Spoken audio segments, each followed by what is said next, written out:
Bonjour tout le monde, j'espère que vous allez bien. Je vous retrouve aujourd'hui en vidéo pour un tag Pégagie qui est le tag des 12 livres à lire en 2017. Donc j'essaie de prendre des livres qui ne sont pas déjà dans les challenges que j'ai décidé de faire moi-même, comme les livres que je veux lire absolument cette année, les sagas que je veux commencer, celles que je veux finir, et aussi des livres que je ne vous ai pas spécialement beaucoup présentés sur la chaîne. Donc il y a en tout 12 questions, et donc on a vu en même temps les 12 livres. Je suis vachement réveillée. Donc on commence tout de suite. Donc le livre le plus attendu de 2017. Donc c'est la question 1. Donc pour ma part, ce sera la suite de Let the Sky Fall de Shannon Messenger qui sera publié aux éditions Lumen, qui doit arriver dans l'année, mais on ne sait pas encore à quel moment. Donc je vous mets la couverture quelque part par ici. Question 2. Un livre de votre palle que vous voulez absolument lire cette année. Alors j'ai choisi de vous présenter 1000 baisers pour un garçon de Kirikou de chez Hachette Roman qui a rejoint ma palle fin décembre. Donc c'était un cadeau qu'on m'a fait et c'est vrai que j'ai vu pas mal de bons avis passer dessus et il traînera pas longtemps dans ma pile à lire celui-ci. Ensuite, 3. Un roman Pégagie. Donc là c'est un livre qui est dans ma palle depuis sa sortie et que j'ai toujours pas lu alors que le tome 2 vient de paraître. Il s'agit de Marjane, tome 1, La crypte de Marie Pavlenko, donc chez Pocket. Qui m'intrigue pas mal, et puis bon, c'est du Pégagie, donc ça fait 300 pages, et puis c'est écrit quand même assez gros. 4. Un livre d'un auteur que vous aimez beaucoup. Donc là, il y a pas mal d'auteurs que j'aime beaucoup, et j'aurais pu en choisir plein, mais j'ai choisi de m'arrêter sur un livre qui est sorti il y a peu de temps, et qui est donc Faux Frères, Vrai Secret, d'Olivier Gay chez Castlemore. Donc, même si j'ai aussi un livre de fantaisie de l'auteur qui est Les Épées de glace intégrales, je connais pour l'instant l'auteur que pour ses livres jeunesse et j'aime beaucoup. J'ai adoré Le Noir et ma couleur, donc il me tarde de découvrir maintenant celui-ci. Question 5. Un livre d'un auteur que vous n'avez jamais lu auparavant. Donc, vous pouvez me lancer des tomates, des pierres, ce que vous voulez. Il s'agit de Lux, tome 1, Obsidienne de Jennifer L. Armentrout chez J'ai lu. Donc j'ai les 2 premiers dans ma palle, sachant que le 4e vient de sortir, donc il serait temps que je m'y mette. Et puis c'est vrai que c'est une auteure dont j'entends énormément de bien. Il y a d'autres séries à elle qui vont arriver dans l'année qui me tardent. Donc j'ai choisi celui-là, mais j'aurais aussi pu choisir la série Jeux de patience, puisque j'ai aussi les 3 premiers dans ma palle et le 5e ne tardera pas à sortir. Et donc voilà. Question 6. Un livre que je suis sûre d'aimer. Et là j'ai choisi Alzer Van Pret, tome de La quête des origines de Chloé Delalampe aux éditions Rebelle, dans la collection Lune de sang. Donc j'avais découvert le premier tome alors qu'elle était encore éditée chez Valsandre Édition, il me semble.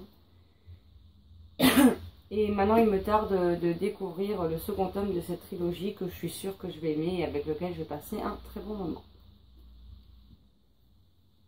Question 7. Le livre qui vous intrigue le plus. Donc là j'ai choisi Celle 7, La mort vous regarde, de Kerry Drewery aux éditions Hachette Roman. J'espère qu'avec les reflets ça va pas vous tuer les yeux. Donc tout simplement parce que c'est vrai que j'ai regardé les toutes premières réalités qui se faisaient, comme Love Story, le tout premier Secret Story, la Star Academy, ce genre de choses, et que la télé-réalité quand elle est sortie, à part le Loft, me plaisait plutôt pas mal.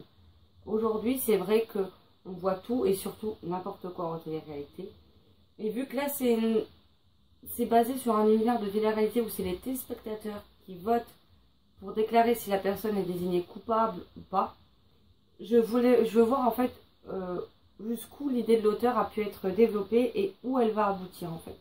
Ça m'intrigue énormément et du coup il me tarde de le découvrir. Question 8. Une suite de séries.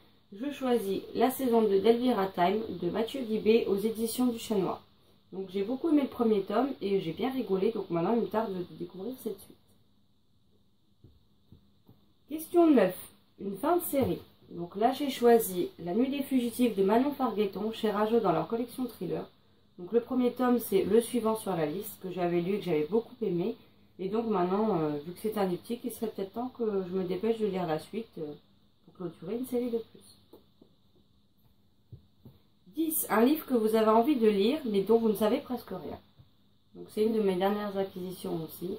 Il s'agit de Encore faut-il rester vivant de Anne Ferrier aux éditions M les romans. Donc c'est vrai que j'ai pas trop lu le résumé. En fait c'est bon, la couverture est très jolie, mais en fait le titre m'a intriguée quand je l'ai vu en librairie. Et un ami me l'a offert et en fait c'est vrai que pour une fois j'ai décidé de me contenter du titre. Je me suis dit que ça devait être un peu soit un livre post-apocalyptique, soit peut-être un livre de zombies, soit une dystopie, enfin bref, quelque chose dans ce genre-là. Et je me suis arrêtée au titre et j'ai pas été plus loin. Donc en plus il fait quoi? 240 pages. Là encore pareil, une fois c'est encore écrit très gros, donc ça devrait très vite se lire. 11. Un livre d'un auteur de votre nationalité. Donc j'ai choisi celui-là aussi parce que je lui ai promis de lire le tome 1 cette année. Donc il faudra que je tienne ma parole. Et donc il s'agit du tome 1 de La prophétie d'Alysiane, Les élus de Justine Patero.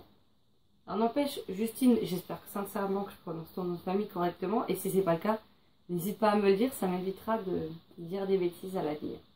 Donc il était sorti, sa duologie de fantasy était sortie aux éditions Valentina qui depuis ont fermé. Mais je les avais dans la nouvelle édition avec les nouvelles couvertures et il me tarde de le lire. Donc en plus, vu que je l'ai vu aux Imaginales, j'ai mes livres dédicacés. Et donc il me tarde de découvrir. Mais par contre, c'est beaucoup moins espacé ou écrit gros que certaines grosses maisons d'édition quand même. Donc je pense qu'il va me tenir un petit moment celui-ci. Puis étant donné que je débute en fantasy, c'est pas gagné. Mais on verra. Question 12. Un livre avec une narration proposant des points de vue multiples.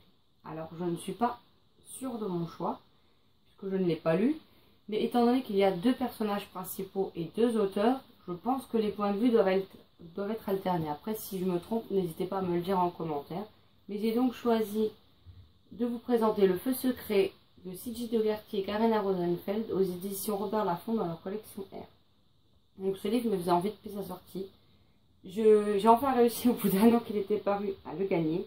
Et maintenant, en fait, il me tarde de le lire. En plus, c'est du Robert Laffont, donc c'est écrit quand même bien gros. Et il me tarde de le lire, surtout que maintenant, la suite et fin est sortie. Donc au moins, si le suspense est insoutenable, et ben, je pourrais me jeter sur le 2 en librairie pour l'acheter et ensuite pour le dévorer. Donc voilà. Donc c'en était tout pour les questions de ce tag.